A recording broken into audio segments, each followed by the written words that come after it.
আমের চাটনি বানানো খুব সহজ, তাই তো? মোটেও না।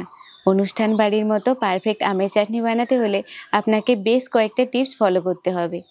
আসুন আজকের ভিডিওতে দেখাই পারফেক্ট আমের চাটনি বানানোর পদ্ধতি। বাজার থেকে 100টি টাকা দিয়ে এই 1 কিলো আম কিনে এনেছি। আমের চাটনি আপনি দুভাবে বানাতে পারবেন, খোসা সহ আর খোসাবিহীন, কিন্তু পদ্ধতি এক। আজ আমি খোসাবিহীন আমের চাটনি বানাবো। আম কাটার আগে কিছুটা জলে হলুদের গুঁড়ো মিশিয়ে নিচ্ছি।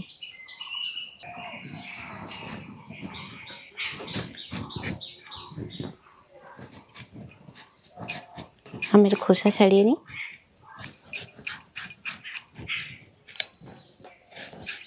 আমগুলো না একদম নরম আর টাটকা।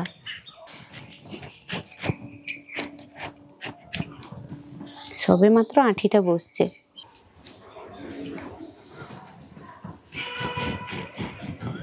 এবার একটু কেচে কেচে কাটবো। আপনি আপনার পছন্দ মতো করে কাটবেন।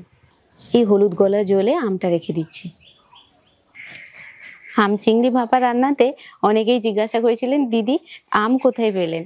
আমাদের পাশাপাশি বাজারগুলোতে এই বেশ কয়েকদিন হলো আম আসা শুরু হয়েছে, আর দামটাও বেশ সাধ্যের মধ্যে, তাই মাঝে মাঝে বাড়িতে নিয়ে আসা হয়।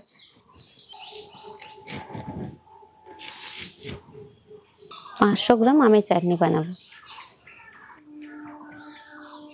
এইভাবে চাটনি বানালে অনেকজনের চাটনি বানানো খুব সহজ হবে আর ভীষণ সুস্বাদুও হয়। উনুন জ্বালিয়ে নিয়েছি, কড়াইটা চাপিয়ে দিই। কড়াইতে জল দিয়ে দিই, জল দিয়ে আমগুলোকে সেদ্ধ করে নেব।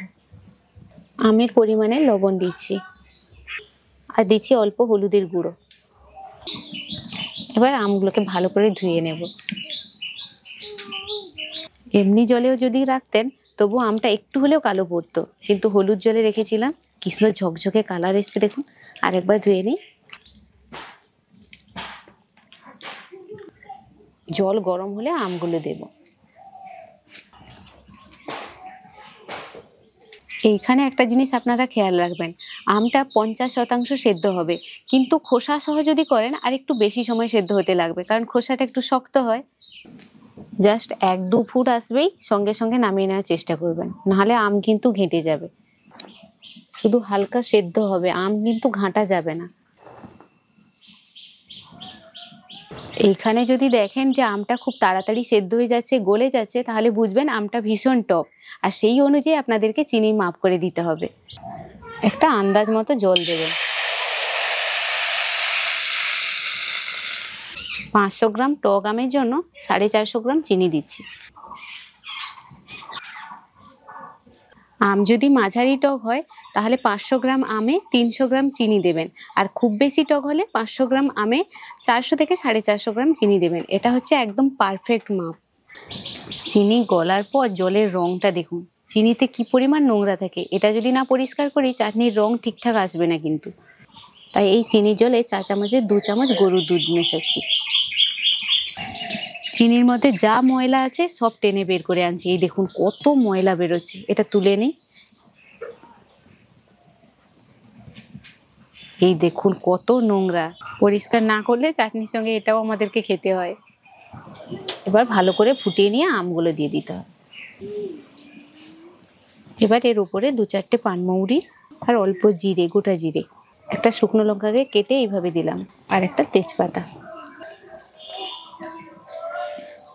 এরপরে আঁচটা একদম কমিয়ে দিতে হবে। কম আঁচে ফুটলে চিনির শিরাটা সুন্দরভাবে আমের মধ্যে ঢুকে যাবে, তখন আমটা খেতে ভালো লাগবে। চাটনিটা দেখুন প্রায় হয়ে এসছে। একটু মোটা করার জন্য 4 চামচের 1 চামচ কর্নফ্লাওয়ার জলে গুলে রেখেছিলাম, দিয়ে দিচ্ছি। কর্নফ্লাওয়ার দিয়ে খুব বেশি ফোটানো যাবে না, অল্প সময় ফুটিয়ে নামিয়ে নেব। ব্যাস, এখন আর কিছু করবো না, নামিয়ে রাখি, পরে ভাজা মশলা দেব। ভাজা মশলাতে আছে পানমৌরি আর জিরে, আর এখানে চিলি ফ্লেক্স অল্প নিয়েছি যাতে একটু দেখতে ভালো লাগে। চিলি ফ্লেক্সটা আপনারা না চাইলে নাও দিতে পারেন। ব্যাস, এবার একবার নাড়িয়ে নিলে আমের চাটনি একদম তৈরি। আমটা দেখুন কি সুন্দর ঝকঝকে একটা রং এসছে, একদম নরম আর ভেতর অব্দি সুন্দর রস ঢুকেছে। শেষ পাতে এমন চাটনি হলে ওয়াও তো বলতেই হবে।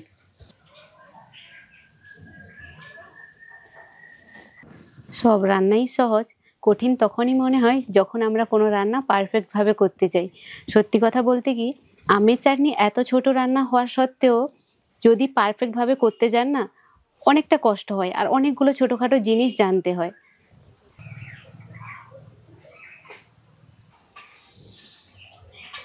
আমার জানা ভালো ভালো রান্নাগুলো আপনাদের সামনে তুলে ধরি।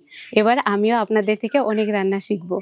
আপনাদের জানা সেরা রান্নাগুলো আমাকে ইনবক্স করবেন অথবা ইমেলে জানাবেন।